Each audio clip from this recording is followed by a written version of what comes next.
প্রিয় নবম শ্রেণীর শিক্ষার্থীরা, নবম শ্রেণীর গণিত টিউটোরিয়ালে তোমাদেরকে স্বাগত। এই ভিডিওতে আমরা অনুক্রম ও ধারা এই অধ্যায়ের অনুশীলনীর 11 নম্বর অঙ্কটা দেখবো ইনশাল্লাহ। অঙ্কটা পড়া যাক। তুমি তোমার পরিবারের গত 6 মাসের খরচের হিসাব জেনে নাও। প্রতি মাসের খরচকে এক একটি পদ বিবেচনা করে সম্ভব হলে একটি ধারায় রূপান্তর করো। এরপর নিচের সমস্যাগুলো সমাধানের চেষ্টা করো।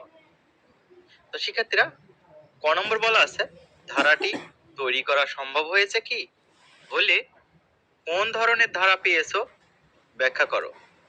ক নম্বর উত্তরটা আমরা দেখিয়ে দিচ্ছি। তো শিক্ষার্থীরা দেখো, ক নম্বরটা সমাধান।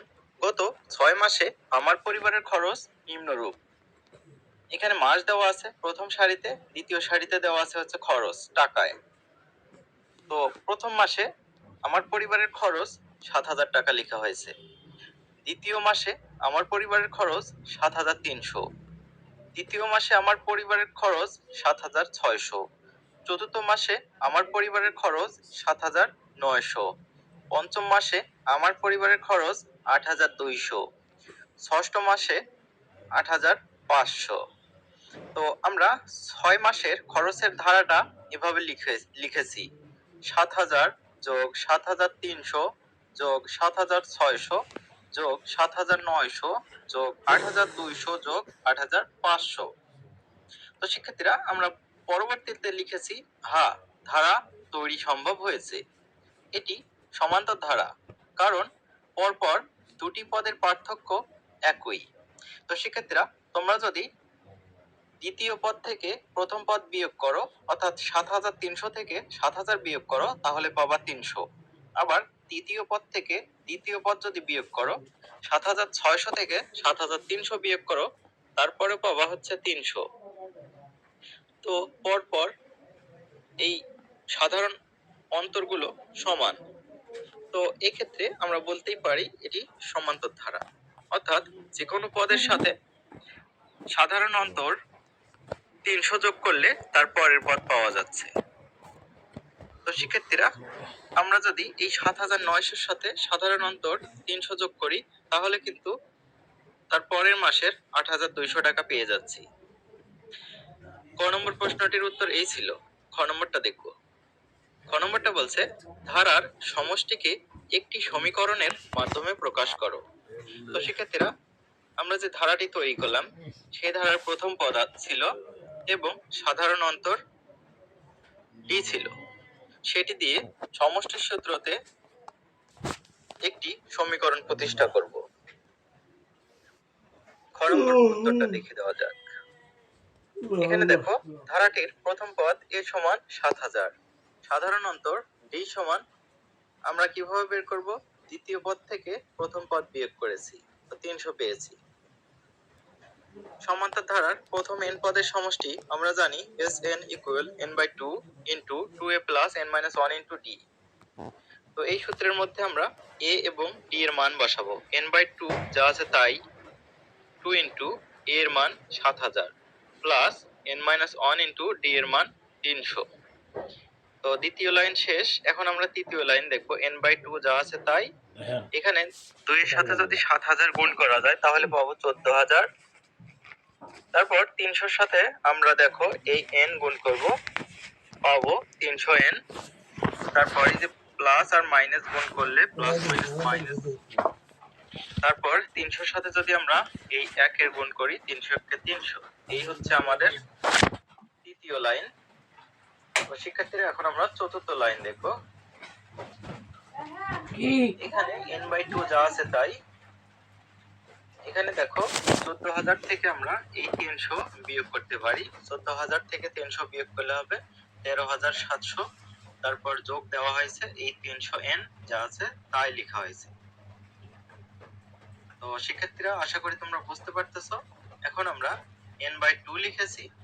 এখানে দেখো 13,700 এবং 300n। এখানে আমরা যেহেতু 2 দিয়ে ভাগ করতে পারি উভয়কে, তাই আমরা 2 কমন নিয়েছি। 2 কমন নেওয়া হলো। 2 কমন নেওয়ার পর 13,700 কে 2 দিয়ে ভাগ করা হলো। তো 2 দিয়ে 13,700 ভাগ করলে আমরা পেয়েছি 6,850। তারপর যোগ চিহ্নটা দেওয়া হয়েছে। তারপর এই যে 2 দিয়ে 300 n কে আমরা ভাগ করেছি, 2 দিয়ে 300 কে ভাগ করলে হবে 150, তার সাথে n গুণ অবস্থায় রয়েছে। তো সেক্ষেত্রে এখন আমরা পরবর্তী লাইন দেখো। পরবর্তী লাইনে দেখো, এই 2 নিচে আছে, এই 2 উপরে আছে, কেটে দেওয়া যায়। তাহলে আমাদের থাকলো n ইনটু এই ডান পাশে যা আছে তাই। তো লেখা হয়েছে n ইনটু 6,850 প্লাস 150 n। এই সেনটা আমরা এখানে লিখে নিয়েছি। তো এখানে বারবার লেখার কোনো প্রয়োজন নেই। তো এখন দেখো, এই n দিয়ে আমরা এগুলোকে গুণ করতে পারি। n দিয়ে যদি 6,850 কে গুণ করা যায় 6,850 n হবে। আবার n দিয়ে যদি আমরা 150 n কে গুণ করি তাহলে 150 পাবো, আর n গুণ করলে n স্কয়ার পাবো। তো n স্কয়ার কে আমরা সামনে লিখেছি, অর্থাৎ 150 n স্কয়ার, তারপর প্লাস 6,850 n, এটি আমরা ডান পক্ষে লিখেছি দেখার সুবিধার্থে, আর কিছু না। এ পর্যন্ত রাখলেও হতো, কোনো সমস্যা নেই। তো এটা আমরা 1 নম্বর সমীকরণ দিয়েছি।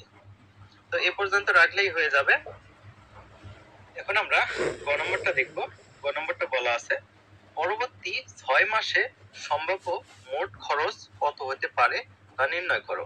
তো শিক্ষার্থীরা, যে ধারাটি আমরা পেয়েছিলাম সেই ধারার সাধারণ অন্তর 300 পেয়েছিলাম, এটি হচ্ছে ডি। তাহলে পরবর্তী 6 মাসের কথা বলছে, অর্থাৎ 7তম মাস হবে প্রথম মাস, ঠিক আছে? তাহলে 7তম মাসে কত টাকা খরচ হবে? 6তম মাসের সাথে যদি এই সাধারণ অন্তর যোগ করা যায় তাহলে 7তম মাস আমরা পেয়ে যাব।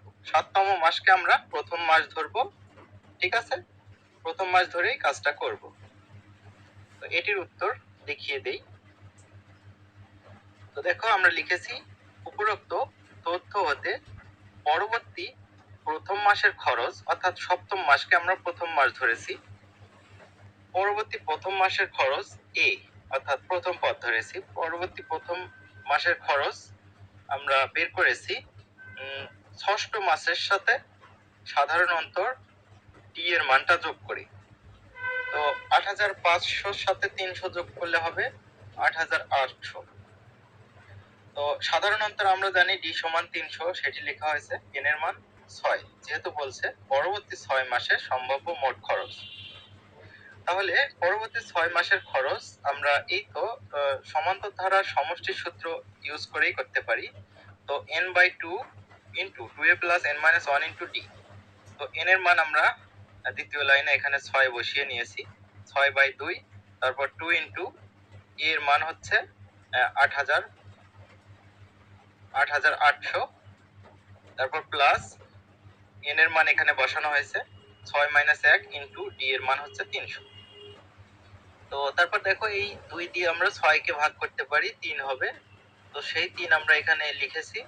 তারপর 2 দিয়ে যদি আমরা 8,800 কে গুণ করি তাহলে পাবো 17,600, তারপর প্লাস দিয়েছি এখানে। তারপর দেখো, 6 থেকে যদি 1 বিয়োগ করি তাহলে 5 পাবো, সাথে কিন্তু 300 গুণ অবস্থায় আছে, সেটি লেখা হয়েছে। তো নিচের লাইনে 3 ঠিক আছে, 17,600 ঠিক আছে। 5 এর সাথে 300 আমরা যদি গুণ করি 3 × 5 = 1500 পাবো। এখন আমরা ব্র্যাকেটের ভেতরের কাজটা আগে করে নেব। 17,600 সাথে যদি আমরা 1500 যোগ করি তাহলে পাবো 19,100, তার সাথে 3 গুণ আছে। 3 এর সাথে যদি এখন 19,100 গুণ করা যায় পাবো হচ্ছে 57,300 টাকা। এটাই আমাদের আনসার। এটা হচ্ছে পরবর্তী 6 মাসের মোট খরচ। তো শিক্ষার্থীরা, আশা করি তোমরা অঙ্কটা খুব ভালোভাবে বুঝতে পেরেছো। এখন আমরা ঘ নম্বরটা দেখব। বলছে, পরিবারের মাসিক অথবা বার্ষিক খরচ সম্পর্কে তোমার উপলব্ধি বোধ লিপিবদ্ধ করো, অর্থাৎ তোমার অনুভূতিটা এখানে লিখতে হবে। এটির উত্তর আমরা দেখব এখন। ঘ নম্বরটা দেখো, সমাধান। পারিবারিক খরচ সম্পর্কে আমার উপলব্ধি। বর্তমান বাজার ব্যবস্থায় দ্রব্যমূল্যের দাম বৃদ্ধি পাওয়ায় আমাদের খরচ দিন দিন বৃদ্ধি পাচ্ছে। সম্ভব হলে খরচের পরিমাণ কমানোর ব্যবস্থা করতে হবে। এই হচ্ছে উপলব্ধি। তো শিক্ষার্থীরা, ভিডিওটি কেমন লাগলো অবশ্যই তোমরা কমেন্ট বক্সে জানাতে ভুলবে না, আর ভিডিওতে একটা লাইক দিবা। পরবর্তী ভিডিওগুলো পেতে অবশ্যই চ্যানেলটি সাবস্ক্রাইব